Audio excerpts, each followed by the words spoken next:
Cualquiera sabe que México ha sido la cuna de grandes artistas musicales que trascendieron las fronteras, llevando el sentimiento mexicano hasta muchos rincones perdidos del mundo. La música regional ha visto nacer a diversas estrellas y a muchas de ellas les ha dado oportunidades inéditas para construir una carrera desde muy jóvenes.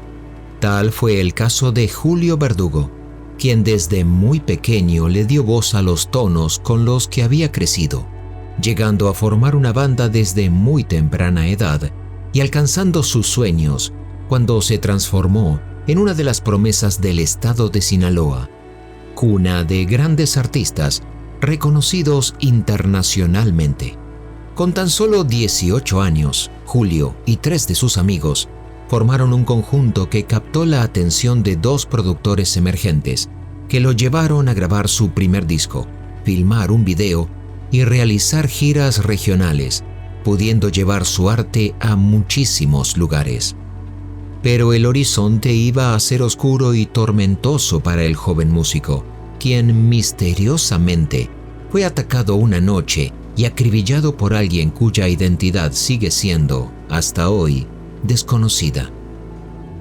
Su nombre es uno más de tantos otros en una lista que parece no tener final, aquella de las estrellas que, por una razón o por otra, se vuelven objetivo de bandas delictivas, muchas veces ligadas al narco. ¿Será que existen temas de los que no se puede hablar en público? ¿Qué esconden las calles de México que, en algunos casos, representaron el horror para aquellos que supieron brillar, destacarse y expresarse? Para saber un poco más sobre la naturaleza de estas situaciones, es posible que debamos adentrarnos en el mundo de la música regional y mostrarte los orígenes, en busca de las respuestas que, hasta el día de hoy, aún no tenemos. ¿Acaso el joven Julio Verdugo se encontraba metido en algo que no llegaba a dimensionar? ¿Qué sucedió luego de su muerte? Acompáñanos a transitar por algunos de los recodos más oscuros de la música regional mexicana, aquellos en los que hasta los propios artistas temen. Para conocer las respuestas, debemos adentrarnos en los crímenes del estrellato. Desde hace décadas, México no solo ha ganado un lugar en el mundo como exponente musical, sino que ha dado a luz a un abanico increíble de géneros románticos y otros con un fuerte arraigo en sus raíces rancheras. La música regional mexicana ha atravesado el continente americano de un lado al otro y plantó bandera no solo en territorio propio, sino también en el sur de los Estados Unidos, donde conquistó el corazón de muchos sectores populares y numerosos medios de comunicación. Entonces, es posible decir que las rancheras son uno de los géneros más representativos de la música mexicana y han puesto a bailar, festejar y llorar a varias generaciones.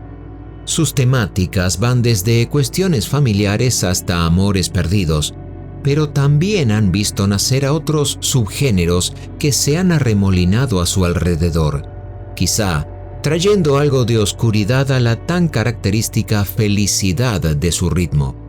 Es aquí donde podemos ubicar a los corridos, un tipo de narraciones de tenor algo más trágico y en los que se han visto representadas varias escenas del narco mexicano.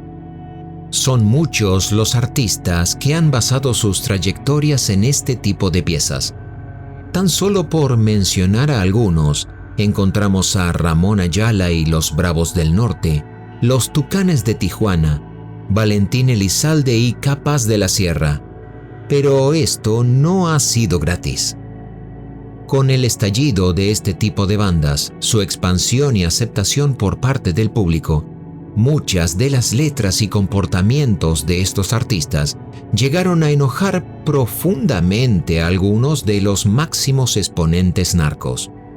Algunos hicieron llegar mensajes amenazadores hacia los músicos, otros intentaron ponerlos de su lado, Pero como en la guerra no se camina por el medio sin recibir balazos de ambos lados, esto representó una serie de atentados contra muchos de los artistas de la épica narco.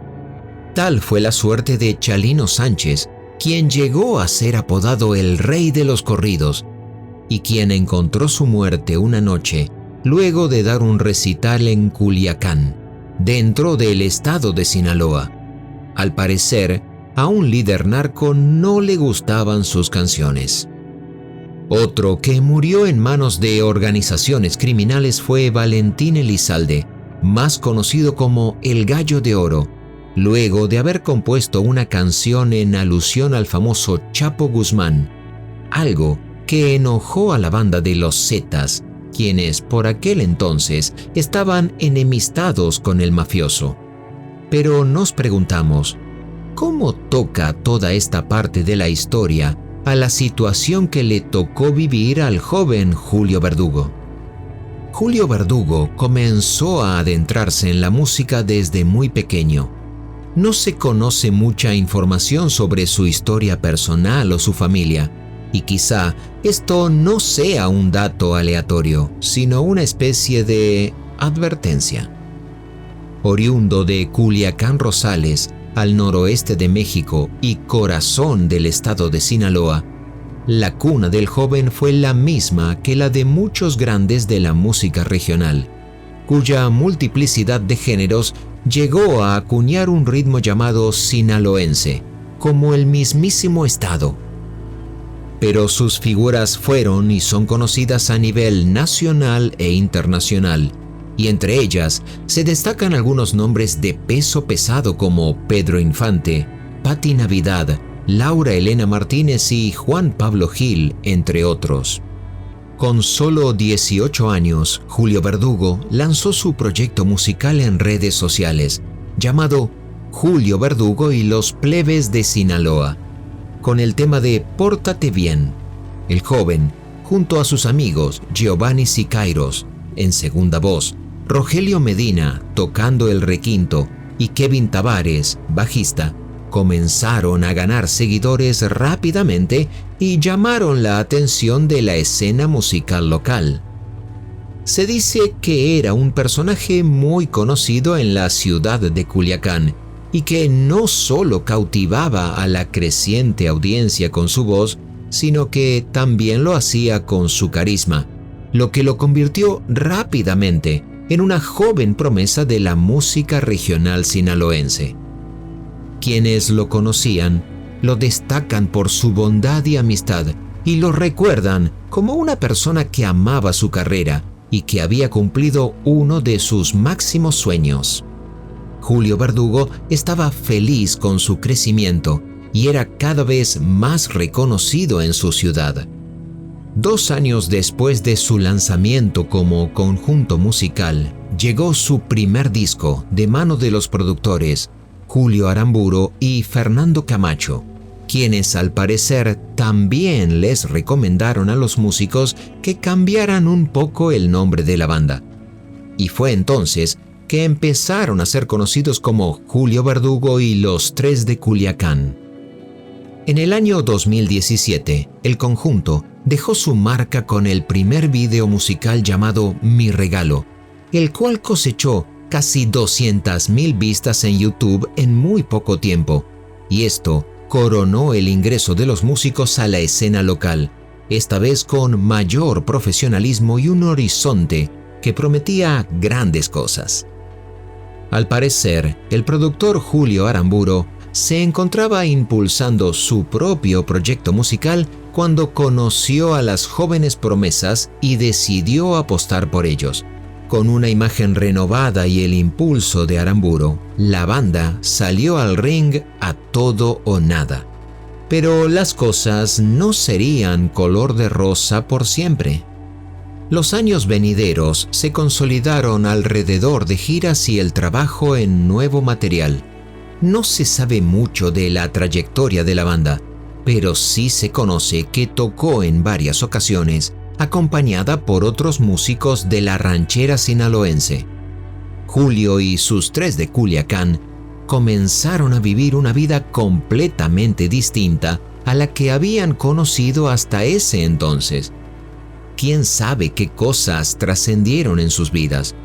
El día a día de un músico que comienza a hacerse famoso es verdaderamente exigente, y es posible imaginarse que Julio Verdugo trabajó durante mucho tiempo para estar cada vez más cerca de su sueño.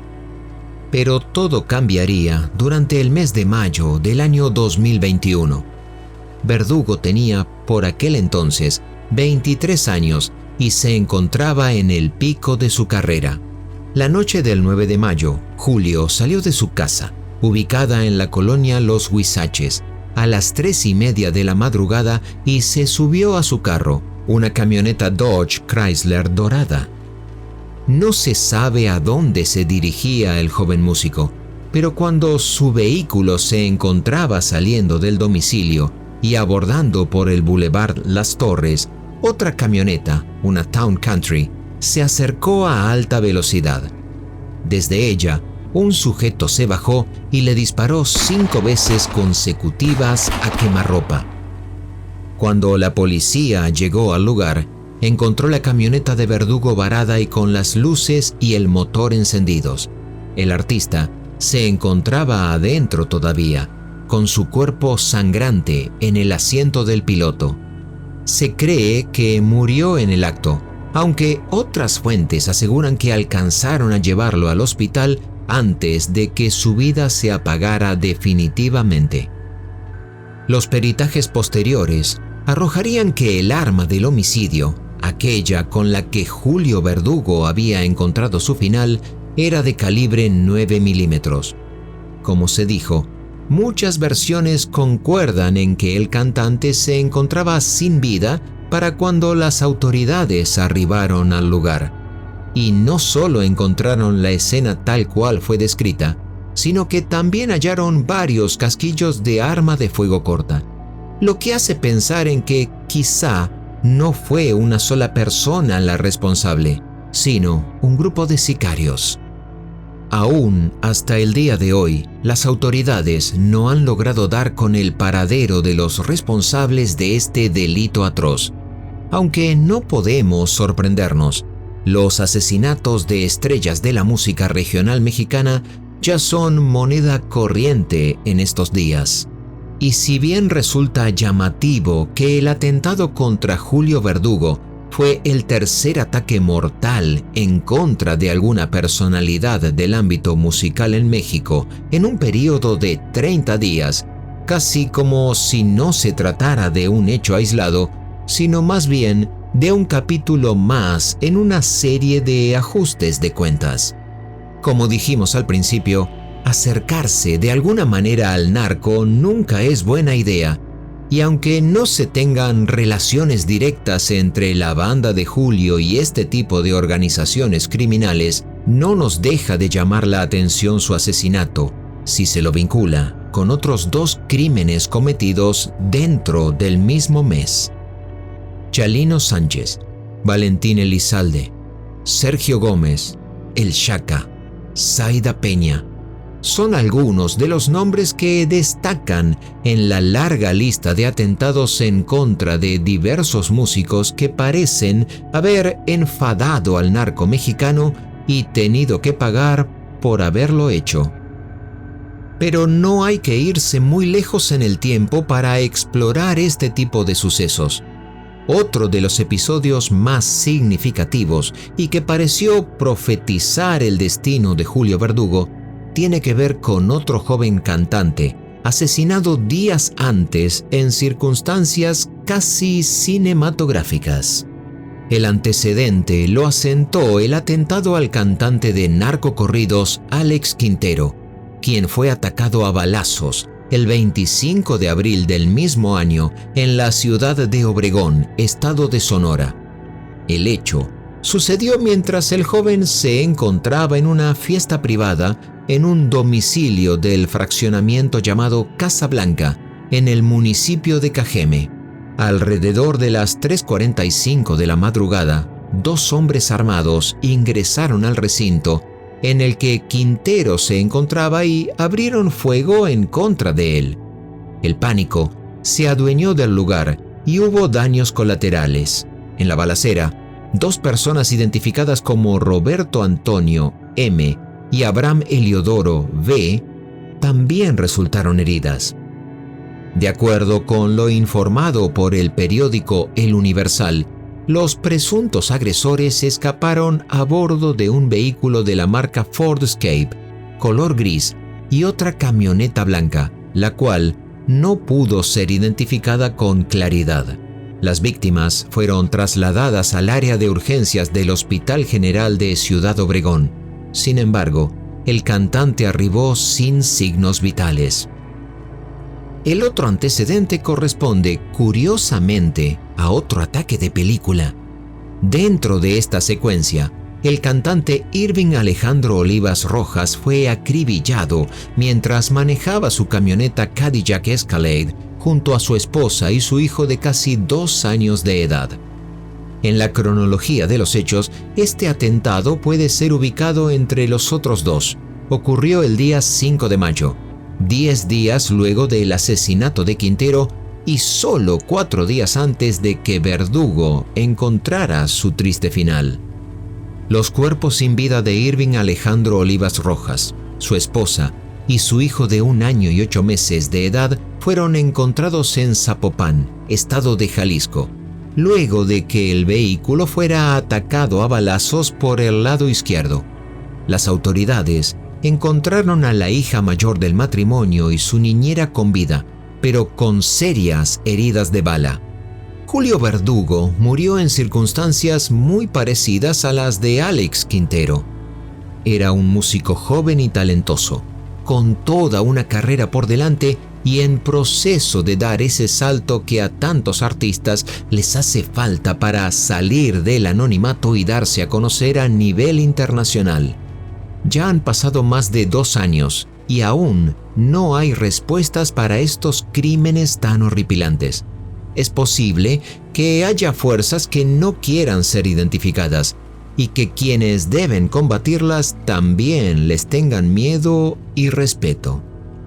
Frente a la prensa, los integrantes del grupo Colt, una banda amiga de Verdugo, lo recordaron y lamentaron su muerte, aunque no se pronunciaron de manera alguna en contra de lo sucedido. Simplemente dijeron, sí, lamentablemente se nos fue nuestro colega y amigo. Nos tocó colaborar en varias ocasiones, tanto en tocadas como en presentaciones, y la verdad es que era una persona muy buena, alegre y amaba mucho lo que hacía. Y es una verdadera pena que empezando a despuntar haya sucedido esta tragedia y más un Día de las Madres. Lo que le sucedió a Julio Verdugo se encuentra dentro de una red de ocultamientos difícil de desenmarañar. La palabra tragedia parece no ser la más indicada, pero hasta el día de hoy deberemos conformarnos con ella. Después de todo, tragedia es la única palabra que tenemos.